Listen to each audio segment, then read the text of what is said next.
अब कहीं if but चूंकि परंतु किंतु का कोई सवाल ही पैदा नहीं होता है, लेकिन कुछ लोग इस गलतफहमी में जी रहे हैं। अभी भी वो नीतीश कुमार को अपने पाले में देखना चाहते। गठबंधन की राजनीति में इस तरीके का बयान सवाल तो खड़ा करेगा। नेता है आपके केंद्रीय मंत्री गिरिराज सिंह, उन्होंने नीतीश कुमार के लिए भारत रत्न की मांग की। कहा यह जा रहा है कि भारत रत्न देकर के नीतीश कुमार को साइडलाइन किया जाएगा। आप अपने नेता का बचाव कर रहे हैं, आपके नेता बयान से पलट जा रहे हैं, लेकिन विपक्ष ये कह रहा है कि बीजेपी की मंशा स्पष्ट हो गई। आसमान जमीन का फर्क आया है और इस फर्क को लाने वाला कोई व्यक्ति है तो वो नीतीश कुमार। देखिए, बिहार एनडीए में सब कुछ ठीक नहीं है। मुख्यमंत्री नीतीश कुमार बहुत जल्द ही पलटी मारने वाले हैं। बिहार में खेला होने वाला है। ऐसी तमाम चर्चाएं जो है मीडिया में आजकल चल रही है। इन चर्चाओं को बीजेपी नेताओं के बयान जो है हवा दे रहे हैं। हमारे साथ इन्हीं सब मुद्दों पर बात करने के लिए बीजेपी के प्रदेश मीडिया प्रभारी दानिश इकबाल जी हैं। दानिश जी, आपके उप मुख्यमंत्री ने जो कहा कि अटल जी की जयंती पे उन्होंने ये कहा कि अटल जी को सच्ची श्रद्धांजलि तब होगी जब बिहार में बीजेपी की पूर्ण बहुमत की सरकार होगी। कैसे देखते हैं इसको? देखिए, ये कल जब ये बयान आया, वो कार्यकर्ताओं को संबोधित कर रहे थे। अटल जी की 100वीं जन्म शताब्दी कल हम लोग मना रहे थे। इसको बहुत ही गलत संदर्भ में जो है पेश किया जा रहा है और खासकर विरोधियों के द्वारा और मीडिया में जो चल रहा है वो ठीक नहीं है। मैं खुद वहां पे था।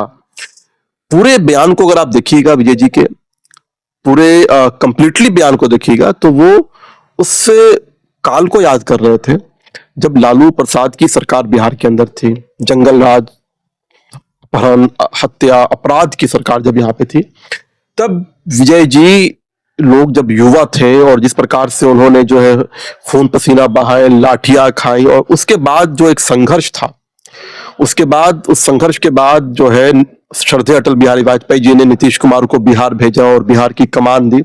उन सब बातों को वो याद कर रहे थे, उन सब बातों को वो बता रहे थे हम युवाओं के बीच में। और एक नेता जब अपने कार्यकर्ताओं से बात करता है, उनको जब बूस्ट करता है, तो अपने राजनीतिक शक्ति को मजबूत करने की बात करता है, अपने संगठन की शक्ति को मजबूत बात करने की बात करता है। और उन्होंने कहा कि नीतीश कुमार जी को श्रद्धेय अटल बिहारी वाजपेयी ने भेजा। अटल बिहारी वाजपेयी जी की दूरदृष्टि इतनी अच्छी थी, राजनीतिक समझ इतनी अच्छी थी कि उन्हें मालूम था कि बिहार के लिए सबसे सही कोई व्यक्ति है तो वो नीतीश कुमार है। उनका उन्होंने चयन किया था और नीतीश कुमार जी ने भी श्रद्धेय अटल बिहारी वाजपेयी जी के उस निर्णय को सही साबित किया अपने कार्यों के माध्यम से। 20 साल के अंदर नीतीश कुमार जी इस बिहार के जननायक बने, महानायक बने, जनता के महबूब बने। लोगों ने उनसे मोहब्बत किया, लोग उनसे मोहब्बत करते हैं क्योंकि उन्होंने बिहार को बदल करके रख दिया। बिहार की जो कल्पना होती थी, बिहार को जिस प्रकार से लोग देखते थे, बिहार के लोग जब बाहर पढ़ने गए थे उस जमाने में, तो जिस प्रकार का बिहार का जो चित्रण होता था और आज जिस प्रकार से बिहार का चित्रण होता है, आसमान जमीन का फर्क आया है। और इस फर्क को लाने वाला कोई व्यक्ति है तो वो नीतीश कुमार है। तो ये सारी बातें वो कर रहे थे, लेकिन मीडिया ने उसको गलत संदर्भ में पेश किया। जहां तक नीतीश कुमार जी का सवाल है, उनके नेतृत्व का सवाल है, नीतीश कुमार जी का नेतृत्व एक सशक्त नेतृत्व है। उनका बंधन, उनका प्रेम एनडीए में एक अटूट बंधन और प्रेम है। उनकी मोहब्बत बिहार की जनता से जो है, बेपनाह मोहब्बत बिहार की जनता उनसे करती है। और तेजस्वी यादव जैसे लोग जो नीतीश कुमार और बिहार की जनता के मोहब्बत के बीच में जो तफरका पैदा करना चाहते हैं, वो कभी अपने इस मकसद में जो है कामयाब नहीं होंगे, अपने मंसूबे में कामयाब नहीं होंगे। क्योंकि जिस बिहार की जनता और नीतीश कुमार के दिलों की जो मोहब्बत है वो बहुत बेपनाह मोहब्बत है। और एनडीए की जो एकजुटता है वो भी बहुत जो है मतलब अटूट एकजुटता है। क्योंकि हमारा जो संघर्ष था, हमारा जो संकल्प था, हमारा जो सपना था, उसको अगर साकार करने के लिए जो नेतृत्व ने काम किया, वो नीतीश कुमार जी का नेतृत्व बिहार के अंदर था। आप अपने नेता का बचाव कर रहे हैं, आपके नेता बयान से पलट जा रहे हैं, लेकिन विपक्ष ये कह रहा है कि बीजेपी की मंशा स्पष्ट हो गई है।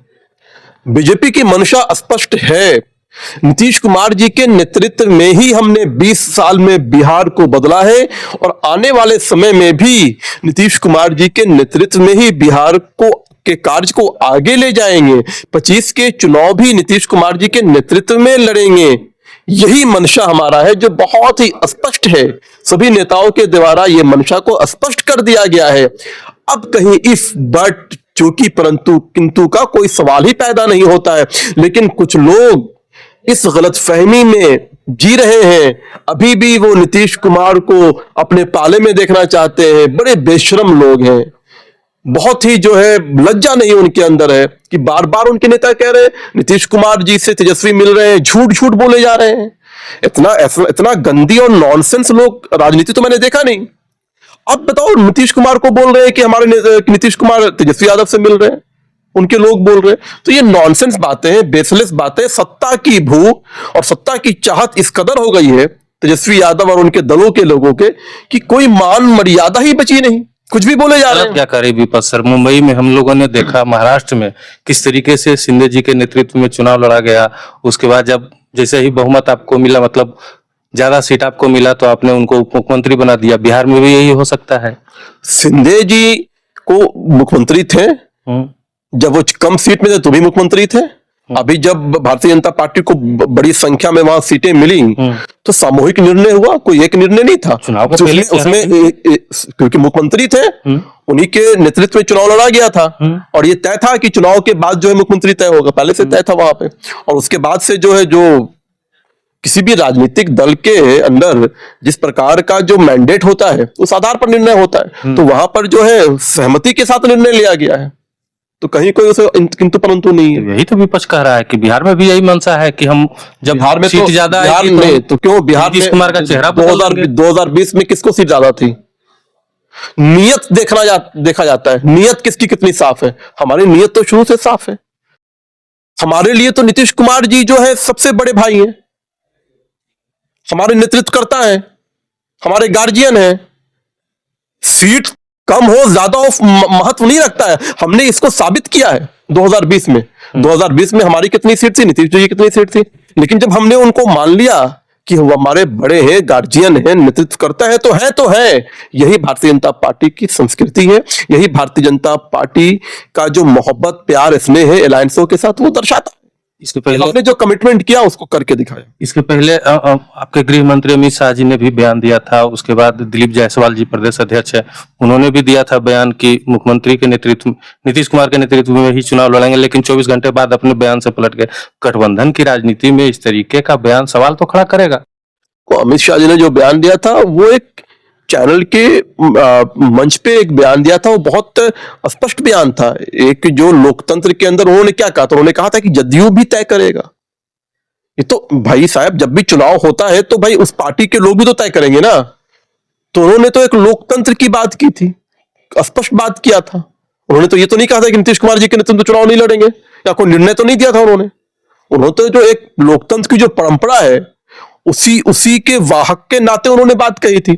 जब बार बार बिहार के नेता आदरणीय सम्राट चौधरी जी, विजय जी, सब लोग कह रहे हैं, और इसमें जो है ये विरोधियों की जो चाल है, किस प्रकार से जो है इस तरह की बातें को जो है बिहार में लाया जाए ताकि यहाँ की जो कार्य है, जो विकास की चीजें हो रही है उसमें बाधाएं पैदा की जाए।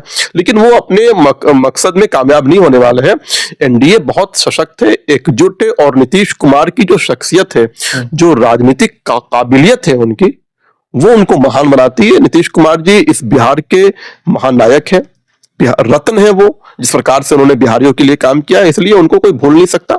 उन्हीं के नेतृत्व में बिहार आगे बढ़ेगा और विकास की प्रगति पर लगातार काम करता चला जाए। एक और नेता है आपके केंद्रीय मंत्री गिरिराज सिंह, उन्होंने नीतीश कुमार के लिए भारत रत्न की मांग की। कहा यह जा रहा है कि भारत रत्न देकर के नीतीश कुमार को साइडलाइन किया जाएगा। अब आप कह रहे हैं आपके लिए साइडलाइन क्या होता है, भारत रत्न क्या होता है, आप आकलन करते रहिए।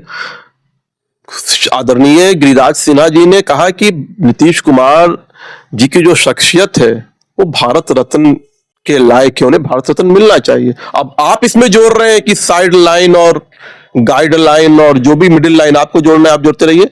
इसमें कोई कहीं संदेह नहीं है कि नीतीश कुमार जी की जो शख्सियत है वो भारत रत्न के लायक है। निश्चित तौर पर वो भारत के रत्न है, बिहार के रत्न है, उन्हें भारत रत्न जैसे सम्मान से नवाजा जाना चाहिए। इसमें कहीं किसी को कोई शक शुबा थोड़ी है। वो तो उन्होंने जिस प्रकार से अपने शासन के माध्यम से, अपने कार्यों के माध्यम से साबित किया है, तो वो तो रत्न तो है ही है।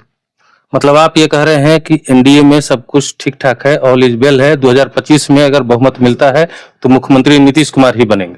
कोई शक व शुबा नहीं है, कोई शक संदेह नहीं है। नीतीश कुमार जो है सबसे बड़े नेता हैं बिहार के, उनसे बिहार की जनता मोहब्बत करती है, बहुत प्यार करते हैं हम सब नीतीश कुमार जी से।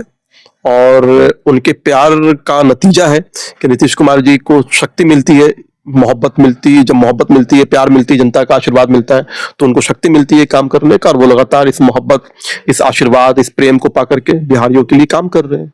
चलिए, धन्यवाद आपका। देखिए, दानिश इकबाल जी ने सब कुछ क्लियर कर दिया है। एनडीए में जो है ऑल इज वेल है और 2025 में मुख्यमंत्री का चेहरा नीतीश कुमार ही होंगे। बहुमत मिलता है तो मुख्यमंत्री नीतीश कुमार ही बनेंगे।